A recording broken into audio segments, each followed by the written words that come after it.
बहुत ही चुन के एक क्वेश्चन लेकर आई हूँ आपके लिए, ट्रेन द ब्रेन के लिए। ट्रेन द ब्रेन क्यों? देखिए, अभी एक ही तरह के क्वेश्चन कर करके ना हमें समझ में आ गया है कि कैसे रेशोज़ निकालने, कैसे वैल्यूज़ पुट करनी है और कैसे जो भी क्वेश्चन में एक्सप्रेशन दिया उसका वैल्यू निकाल के इवैल्यूएट करके दे देना है। सब समझ में आ गया हमें। अब थोड़ा घुमा फिरा के कुछ अगर पूछा जाए तो ब्रेन को कितना ट्रेनिंग है कि अपने अब तक के लर्न किए हुए सब कॉन्सेप्ट्स को, अब तक के सीखे हुए सारे कॉन्सेप्ट्स को यूज़ करके हम आंसर निकालें, उसके लिए क्वेश्चन है। क्वेश्चन देखिए, in triangle A B C if B is angle B is 90 degree, B C is 7, A C minus A B is 1 centimetre, then find the value of cos A minus sine A. यहाँ सीधा सीधा कुछ भी नहीं given है। Right angle triangle है बताया, but angle theta ही नहीं गिवन है ना। और आर्म्स की अगर हम बात करें, साइड्स की अगर हम बात करें, ट्राइंगल की दो साइड्स गिवन रहनी चाहिए, बट एक साइड गिवन है, दूसरी साइड पूरी तरह से गिवन नहीं है। रिमेनिंग टू साइड्स में रिलेशन दे दिया है, लेकिन ऐसा कुछ भी नहीं है कि जो हमने अब तक के कॉन्सेप्ट सीखे हैं उनको यूज़ करके हम ये निकाल ना सके जो चीज़ें हमें चाहिए। तो वो कैसे करेंगे एक बार देखते हैं। यार ये मेरी ड्राइंग इतनी अच्छी बनती है ना, सीरियसली। ओके, कोशिश करते हैं फिर से मैं सीधा सीधा लाइन ड्रॉ करने का। नहीं, कॉपी में ऐसा नहीं करती हूँ, ये डिजिटल पैड पे थोड़ा डिफ़िकल्टी आती है। चलिए यहाँ पर थोड़ा सा टेक्नोलॉजी का यूज़ करके एक एंगल बना लेते हैं सुंदर सा। देखा कितना सुंदर एंगल, ट्रायंगल बन गया। ओके, अभी ट्रायंगल बन गया। अभी हमने यहाँ पे थीटा ले लेते हैं। क्या फ़ायदा, थीटा क्वेश्चन में गिवन नहीं है, लेके क्या फ़ायदा। अरे ट्रिग्नोमेट्री है ना, ले लेते हैं। और थीटा हमारा ए है तो इसको ए लेते हैं, थोड़ा इजी हो जाएगा ना। और राइट एंगल एट बी है तो इसको बी लेते हैं। अब देखिए, अब पता चल गया सी किसको लेना है, समझ आई फिगर। फिर से देखिए, राइट एंगल ट्रायंगल बनाया, थीटा ले लिया। थीटा हमारा क्या है गिवन, ए को ले लिया। राइट एंगल गिवन है बी को ले लिया। And then remaining angles vertex जो है वो सी हो गया। अब आपको अच्छे से स्टेटमेंट्स के साथ अगर क्वेश्चन का सॉल्यूशन चाहिए तो वेबसाइट पे विजिट करके वहाँ से पीडीएफ डाउनलोड कर लीजिए। अभी मैं शॉर्टकट में आपको लिख के पूरा अच्छे से डिटेल में समझाऊंगी, लिखूंगी शॉर्टकट में, तो ठीक है। Now we have B C is equals to 7 centimetre. Okay, this B C is 7 centimetre. अब हमें ए बी और ए सी मिल जाए ना, तो एंगल हमारे पास थीटा नहीं भी है तो फ़र्क नहीं पड़ता ना, हमें वैल्यू नहीं चाहिए था। थीटा ए कॉस ए है, ठीक है, ले लिया, चल जाएगा। तो B C is equal to 7। Now A C minus B C 1 given है। क्या गिवन है, A C minus A B is equals to 1 centimetre. तो यहाँ से हम बोल सकते हैं कि A C is equals to 1 plus A B, बिल्कुल बोल सकते हैं, है ना, बोल सकते हैं ना। चलिए इसी का इस्तेमाल करके ए बी ए सी ये सब निकालने की कोशिश करते हैं। तो पाइथागोरस थ्योरम लगाते हैं सीधे सीधे ट्राइंगल ए बी सी में। पाइथागोरस थ्योरम बोलता है कि ए सी का जो स्क्वायर है वो इक्वल होता है आपका बी सी के स्क्वायर और ए बी के स्क्वायर के, है ना, यही है ना। हाइपोटेन्यूज का जो स्क्वायर है वो परपेंडिकुलर एंड बेस के स्क्वायर्स के सम्स के इक्वल होता है। ए सी क्या है, 1 plus A B square, 1 plus A B whole square.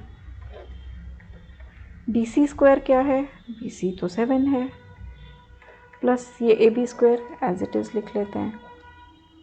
अच्छा, इसको अभी खोलते हैं, 1 स्क्वायर ए, ये देखिए आपको याद है ना फॉर्मूला, 8 में पढ़ा था। फिर से वो 10th के बच्चों को 8 वाली चीज़ें हैं रिवाइज़ करवानी पड़ती हैं, इसीलिए ट्रेन द ब्रेन बोला मैंने इसके लिए आपको। This is A square plus B square plus 2ab। Okay, तो ए स्क्वायर क्या हो गया यहाँ, 1 स्क्वायर प्लस बी स्क्वायर क्या हो गया, A B square plus 2ab, 2 into 1 into A B, तो 2 into 1 is 2 and into A B is तो 2ab इक्वल्स टू 7 स्क्वायर क्या हो गया, 49 प्लस ए बी स्क्वायर। अब देखिए ए बी स्क्वायर से तो ए बी स्क्वायर कैंसिल हो गया, क्यों, क्योंकि अब इस वाले ए बी स्क्वायर को आप उधर ट्रांसपोज कराओगे, ये उधर जाके माइनस हो जाएगा, प्लस माइनस कैंसिल हो जाएंगे, तो ये स्टेप बचाया, इधर ही कैंसिल कर दिया। And now we have two A B is equals to, इधर 49 रह गया और ये 1 स्क्वायर जो है 1 हो गया, वो उधर ट्रांसपोज करा के -1 हो गया, तो आ गया 48। और ए बी हमारा कितना आ गया, 48, ये 2 उधर जाके डिवाइड हो गया, 24 आ गया ए बी। देखिए ए बी का वैल्यू आ गया 24। अच्छा, इसका वैल्यू अगर हम यहाँ रखें तो हमारे पास ए सी भी आ जाएगा।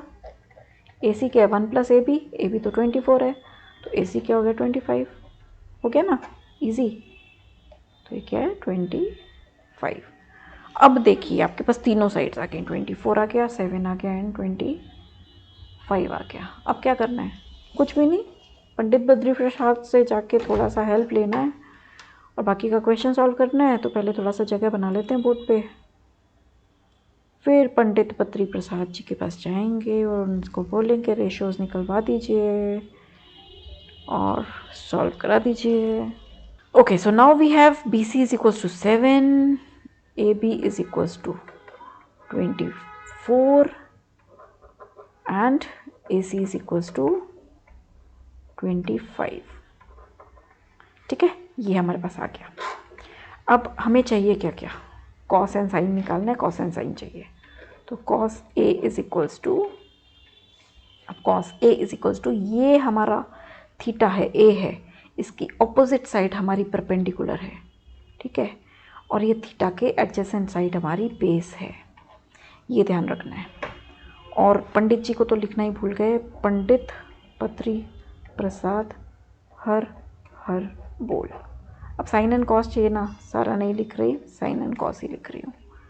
साइन हो गया पी अपॉन एच, कॉस हो गया बी अपॉन एच। तो साइन हमारा, कॉस पहले निकाल रहे हैं तो P upon H, B is 24, H is 25, तो B is 24/25। Okay, and sine हो गया हमारे पास P upon H, P is 7/h, तो सेम है 25। बस अब cos A minus sine A निकालना है, तो cos A minus sine A, सीधे सीधे वैल्यूज़ प्लेस कर दीजिए। Do I need to solve it further? Okay, मुझे नहीं सुनाई दिया किसने हाँ बोला किसने ना बोला, तो मैं सॉल्व कर रही हूँ।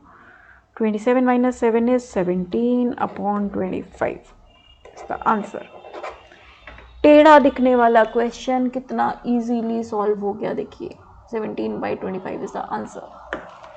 सो your brain is trained now. और लेकर आऊँगी थोड़ा और train the brain types of question.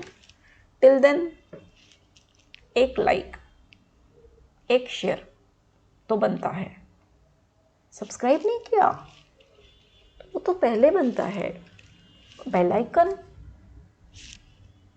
आपकी इच्छा। ओके चलिए, thank you so much for watching, have a wonderful day ahead.